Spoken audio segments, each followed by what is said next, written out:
Donc sans plus tarder, nous allons montrer les différentes étapes, sinon rappeler les différentes étapes qui vont permettre de pouvoir générer un pharmacophore. Donc dans un premier temps, il faudra un fichier SD qui contient toutes nos molécules. Ces molécules vont nous permettre de pouvoir générer le pharmacophore. Donc ici, comme vous pouvez le voir, j'ai une liste de molécules. Voilà, donc j'ai une liste de molécules de 30 molécules, donc un fichier SD de 30 molécules. Donc je vais afficher toutes ces molécules là.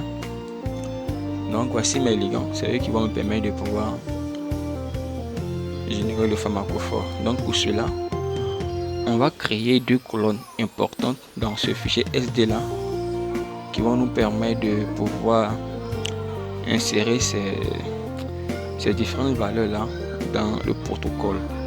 Donc les deux valeurs,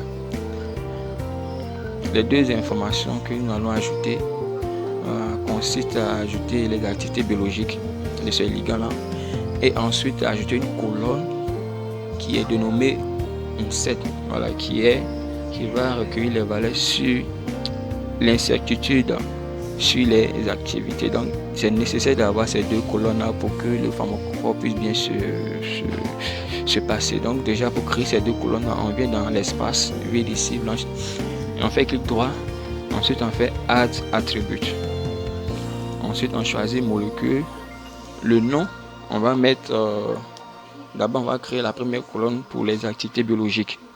Voilà, donc on va mettre quoi, IC50. Ok, on va mettre IC50. Voilà, IC50. Ensuite le type on va mettre réel. Voilà, donc ensuite on va créer une deuxième colonne. Cette fois-ci on va appeler cette colonne une set. Donc on écrit, ça commence par une lettre majuscule, la valeur, on met toujours la valeur réelle. Il y a un petit bug là, donc excusez, un petit bug. Donc on va mettre réel, on va appuyer OK. Maintenant ces deux colonnes qu'on vient d'ajouter, on va devoir les remplir. Voilà, ajouter les activités biologiques de ces ligands là.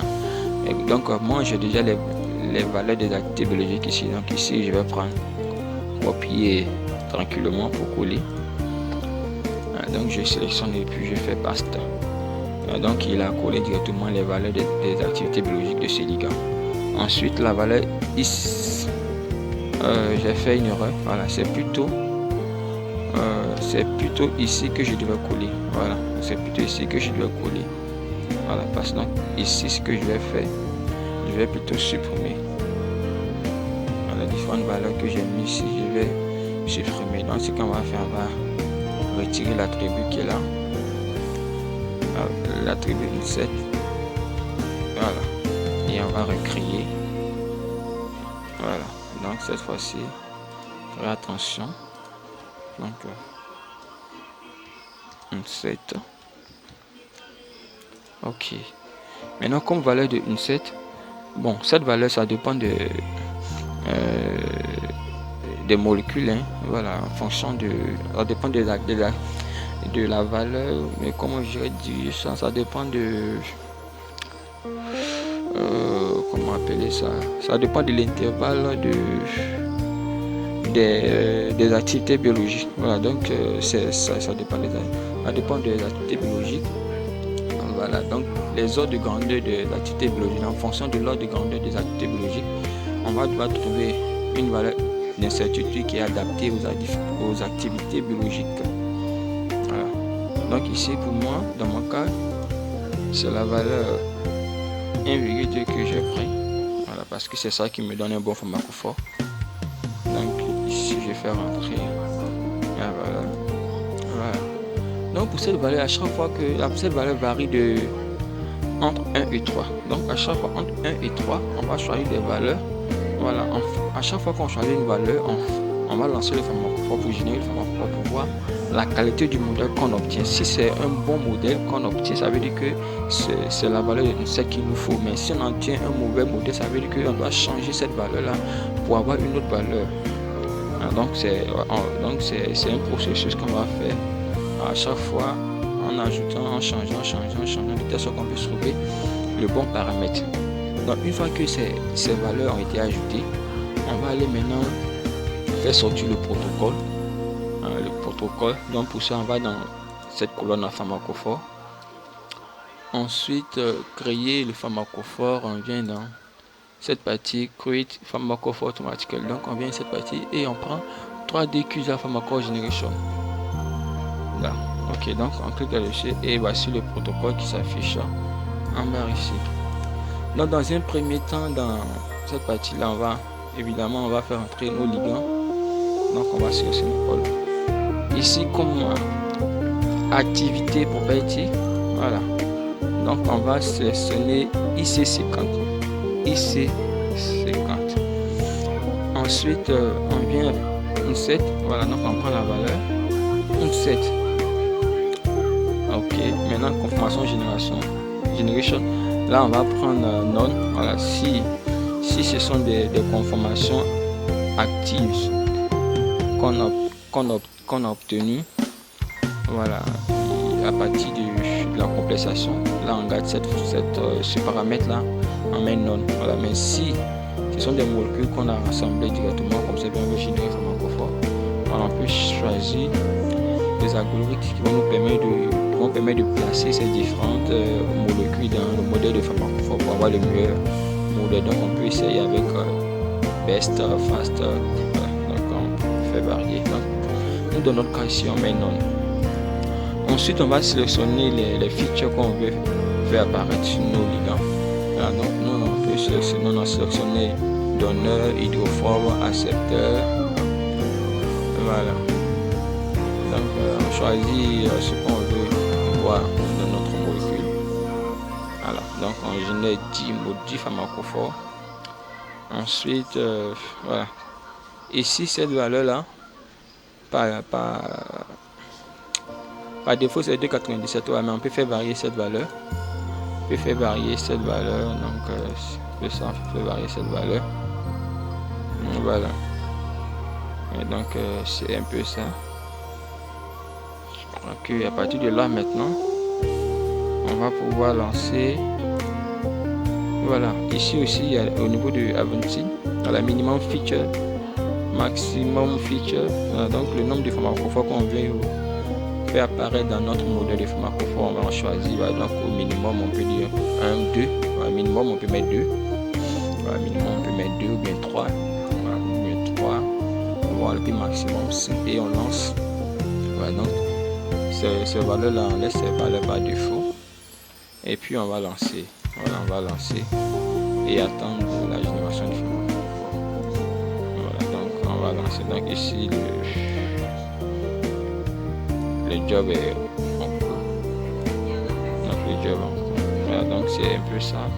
Pour résumer un peu comment on fait pour pouvoir générer le pharmacophore dans la version 2016. Donc c'est ça. Premièrement, il faut déjà avoir un fichier SD qui contient les différentes molécules avec leur activité biologique, et la valeur d'Inset qui est l'incertitude. Donc cette valeur, comme je l'ai dit, ça varie en fonction des ligands, en fonction de l'activité biologique de ces ligands que nous avons. Donc pour moi ça peut marcher, pour moi ça marche à 1,2. Mais pour une autre personne, ça ne va pas marcher à 1,2 à une autre valeur. Donc c'est une valeur qui est variable. Et donc c'est ça. Donc comme nous l'avons dit, toutes ces valeurs-là, on peut les faire varier. Pour pouvoir voir, pour améliorer le modèle des pharmacophores. Voilà, donc je fais varier ces valeurs. Minimum feature, maximum feature, minimum feature, point, tout ça là. On peut faire varier, donc ce n'est pas, voilà, c'est spécifique à chaque ligand. Voilà, donc il faudrait faire varier à chaque fois les paramètres pour pouvoir trouver les bons paramètres qui correspondent, voilà, au ligand dont on veut connaître, on veut déterminer le pharmacophore. Donc c'est un peu ça. Donc ici il a commencé.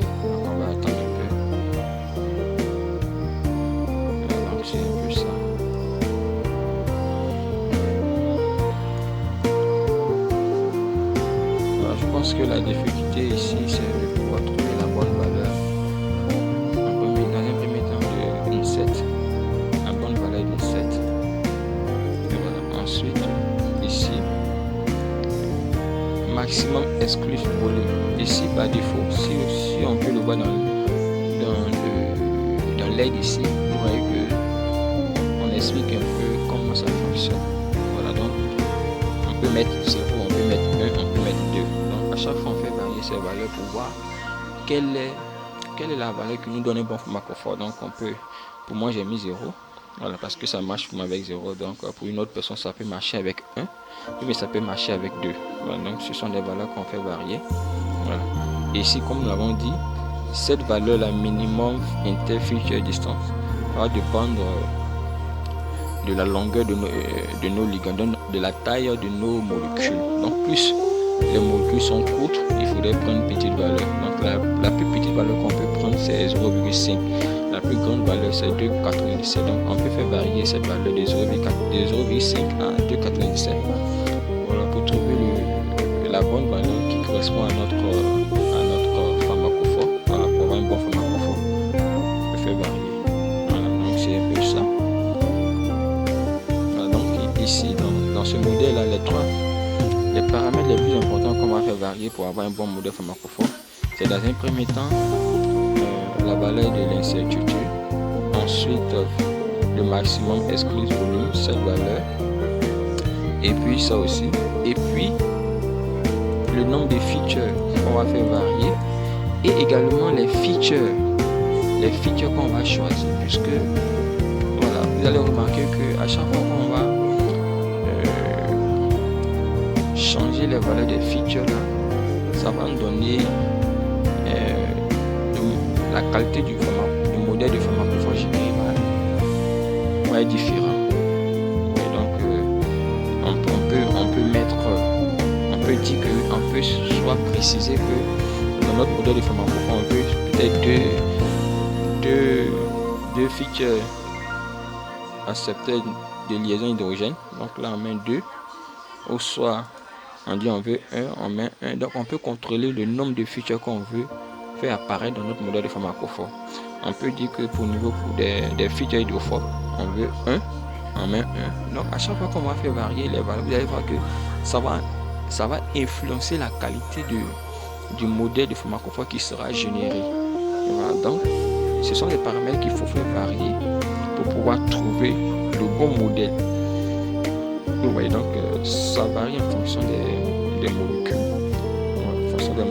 en fonction des features qui sont sur ces molécules. Donc c'est ces paramètres-là qu'il faut faire varier pour trouver le bon modèle. Donc ici là, il vient d'atteindre l'alignement du pharmacophore 10. Donc on va attendre un peu. Donc chez moi ici ça a pris environ 6 minutes. Donc environ 6 minutes. Donc c'est un peu ça. Donc ici nous décrivons les différentes étapes qu'il faut respecter pour pouvoir générer un pharmacophore. Donc ici le résultat est fini. Voilà, donc il est fini ici. Donc là on peut déjà voir cliquer sur report et puis voir la valeur de notre pharmacophore. Voilà, donc ici on va ouvrir le output pharmacophore 1. Voilà, donc ici c'est le modèle pharmacophore que nous avons généré. Voilà, je aligne un peu ici. Voilà, voir les ligands qui vont s'afficher dans notre modèle de pharmacophore. Et à partir de là, on peut faire sortir la droite de corrélation. Voilà, pour voir le R carré. Donc ici, on vient dans point plot. Oui, si je ne me trompe pas. Voilà, donc ici, on va prendre log active et puis log estimé. Donc ces deux valeurs-là, on va coucher. Voilà, donc à partir de là, on va faire sortir